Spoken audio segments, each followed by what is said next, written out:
कवी कुलगुरू संस्कृत विश्वविद्यालय रामटेक इथे सध्या प्रभारी कुलगुरू म्हणून कार्यरत आहे.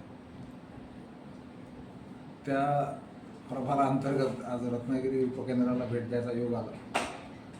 रत्नागिरी उपकेंद्राचं काम अतिशय उत्तम रीतीने चालू आहे गेले 5 वर्षापासून आणि शून्यातनं सुरू झालेलं हे केंद्र आता ते छान व्यवस्थित त्याची घडी बसलेली आहे आणि पुढच्या 5 वर्षाची वाटचाल आणखीन करायची आहे. या केंद्राला आणखीन असंच पुढे जायचं आहे. त्यासाठी या केंद्राला आता पुढच्या 5 वर्षाचा एक पंचवार्षिक योजना किंवा पंचवार्षिक आपण जसं म्हणतो की प्लॅनिंग करायचं आहे. यामध्ये मुख्य भर जो असावा तो IKS म्हणजे भारतीय शिक्षा पद्धती किंवा भारतीय ज्ञान परंपरा याच्यावर असावा. याच्या व्यतिरिक्त जे संस्कृतचे नियमित विषय आहेत, संस्कृत नाट्यशास्त्र आहे किंवा संस्कृत साहित्य व्याकरण आहे, ते चालू राहतील. पण विशेष जो जोर द्यायचा आहे पुढच्या काळात तो IKS वर द्यायचा, इंडियन नॉलेज सिस्टम, भारतीय शिक्षा प्रणाली ज्याला आपण म्हणतो आणि पद्धती. त्याच्यामध्ये दर्शनशास्त्र किंवा त्याच्यामध्ये भारतीय वेद आणि भारतीय उपनिषद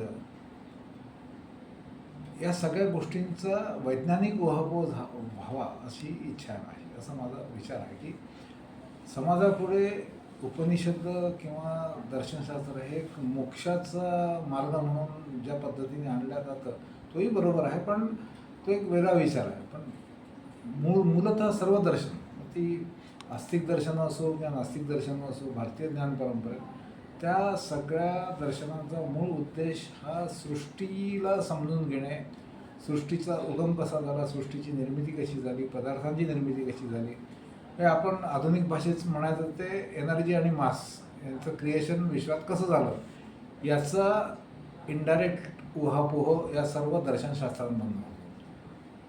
त्यामुळे या दर्शनशास्त्रांना एका वेगळ्या पद्धतीने समाजापुढे आणि लोकांपुढे मांडण्याची गरज आहे. तो त्या प्रकारचं मांडणी आणि त्या प्रकारचे प्रकल्प या केंद्रावर व्हावेत अशी प्रामाणिक इच्छा आहे.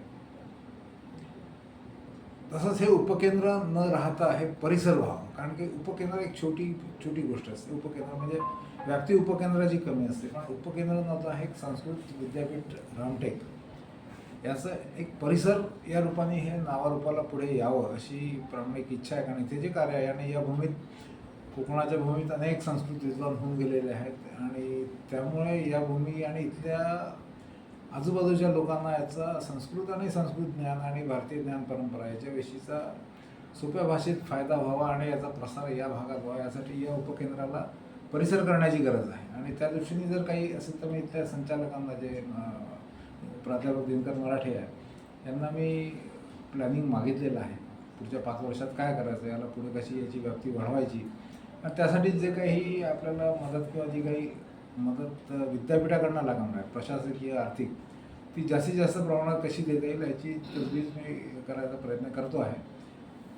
पण भारतीय ज्ञानपरंपरेला एका वेगळ्या स्वरूपात पुढे आणण्यासाठी आणि विशेषतः वैज्ञानिक स्वरूपात पुढे आणण्यासाठी संस्कृत विद्यापीठ आणि हा रत्नागिरीचा उपकेंद्र आणि पुढे होणारा परिसर हे सतत कार्यरत असावं, जेणेकरून येणाऱ्या अनेक पिढ्यांना इथे यावंसं वाटेल, इथे आपली भारतीय परंपरा आणि भारतीय ज्ञान शिकावंसं वाटेल आणि त्याच्याविषयी जे काही गैरसमज आहे सगळे दूर होतील असा मला विश्वास आहे. माझ्या मराठे सरांना आणि इथल्या उपकेंद्राला आणि इथल्या उपकेंद्राच्या सर्व हितचिंतकांना, स्टाफला अनेक शुभेच्छा आणि त्यांच्या सहकार्याने उपकेंद्राचा परिसर व्हावा याचा आपण पूर्णपणे प्रयत्न करूया. धन्यवाद.